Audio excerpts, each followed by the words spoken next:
least 31 people, including 15 newborn children and 16 adults, have died within 36 hours at a government hospital in Maharashtra's Nanded.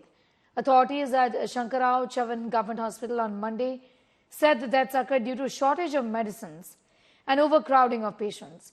They claimed the hospital was just a tertiary level care center, but patients came from different areas because it was the only healthcare center in 70 to 80 kilometers radius. Patients who succumbed died due to various ailments, including heart attacks, accidents and snake bites. Chief Minister Eknath Shinde has called the fatalities unfortunate and said the deaths should be thoroughly investigated. NCP and Congress have slammed the Shinde government for spending thousands of crores on its publicity but investing no money in medicines for children. Local MLA Ashok Chavan visited the hospital and took stock of the situation. ही घटना राज्य सरकारने गांभीर्याने घेतलेली आहे. संबंधितांना ज्या सूचना द्यायच्या त्या दिल्यात.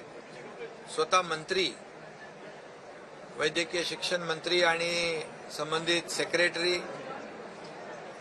संबंधित अधिकारी प्रत्यक्ष घटनास्थळी गेलेले आहेत आणि या बाबतीमध्ये प्राथमिक माहिती घेतली असता हॉस्पिटलमध्ये 127 प्रकारची औषधं त्याचा साठा पूर्ण होता. परंतु सरकारने ही बाब अतिशय गांभीर्याने घेतलेली आहे आणि म्हणून काही जी माहिती मिळाली त्याच्यामध्ये जे मृत्यू झालेले आहे यावर मी डिटेलमध्ये इथे बोलू इच्छित नाही. यहाँ पे एकदम सीरियस कंडीशन में पेशेंट आने की वजह से उनको ट्रीटमेंट तो पूरी है, डॉक्टर की कमी नहीं है, दवाई की भी कुछ कमी नहीं है, सब पूरी केयर लेने के बावजूद भी पेशेंट की बॉडी ने ट्रीटमेंट को रिस्पॉन्ड नहीं किया, इसलिए इनके डेथ हुए वाले हैं. अभी इसलिए वो कैसा है कि ये पेशेंट को बीमारी ही वैसी थी, यहाँ पे कोई नेग्लिजेंस या किस दवाई की कमी ये रीजन नहीं इनके डेथ में, ऐसा है. इमरजेंसी पेशेंट ये बता रहे हैं कि इमरजेंसी मेडिसिन अवेलेबल होती है, लेकिन हमने ये देखा है प्रैक्टिकल सेंस में कि जब यहाँ पेशेंट एडमिट होता है तो उनको दवाइयाँ बाहर से लानी पड़ती हैं. स्टाफ को ओपीडी में तो दवाई मिलती ही नहीं है, लेकिन इनपुट इन एडमिशन जो एडमिट पेशेंट होते हैं उन सीरियस पेशेंट को भी दवाई बाहर से लानी पड़ती है. यह हकीकत है. यानी सरकारी यंत्रणा, सरकारी मशीनरी ये सिर्फ नांदेड़ के हद तक नहीं है, सिविल हॉस्पिटल रहे या medical college, government medical college के रहे, इनकी बदतरीन हालत है.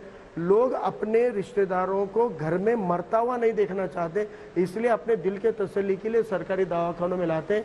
24 लोगों की डेथ हुई है, 70 लोग अभी भी सीरियस कंडीशन में है. तो इसमें तुरंत सरकार ने इमीडिएटली इसमें फैसले करने चाहिए कि इस हॉस्पिटल को, मेडिकल कॉलेज को जिन जिन चीज़ों की आवश्यकता है, जिस नर्सेज की कमतरता है, इमीडिएटली यहाँ नर्सेज अवेलेबल करके देने चाहिए. प्राइवेट डॉक्टर्स की भी इमीडिएट यहाँ पर तैनात करने चाहिए. यहाँ पर जो सीरियस पेशेंट को अटेंड करना चाहिए. एनुअल मेंटेनेंस कॉन्ट्रैक्ट की आवश्यकता है कुछ सीटी स्कैन और अन्य उपकरणों के लिए, उसका भी इमीडिएटली यहाँ पर फैसला करना चाहिए. ये जो 24 घंटे में 24 मृत्यु हुए हैं वो बहुत दूर दराज से लोग आते हैं, और जो प्राइवेट हॉस्पिटल होते हैं वहाँ बिल बहुत होता है और वो बिल का भुगतान न करने के बावजूद उनको ये सरकारी अस्पताल में लाया जाता है.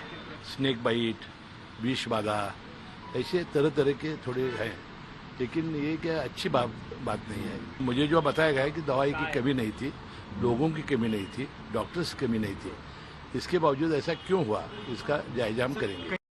शिंदे सरकार, ट्रिपल इंजिन सरकार हे एक खुनी सरकार आहे असा माझा आरोप आहे.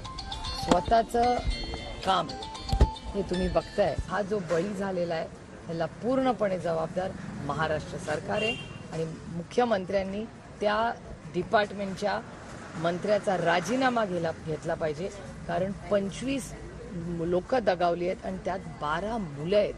त्या आईला काय उत्तर देणार तुम्ही. ठाण्यात पण मागे तसंच झालं होतं. गोरखपुर में ऑक्सीजन कांड हुआ था और 200 से भी ज़्यादा बच्चे वहाँ मृतक हो गए.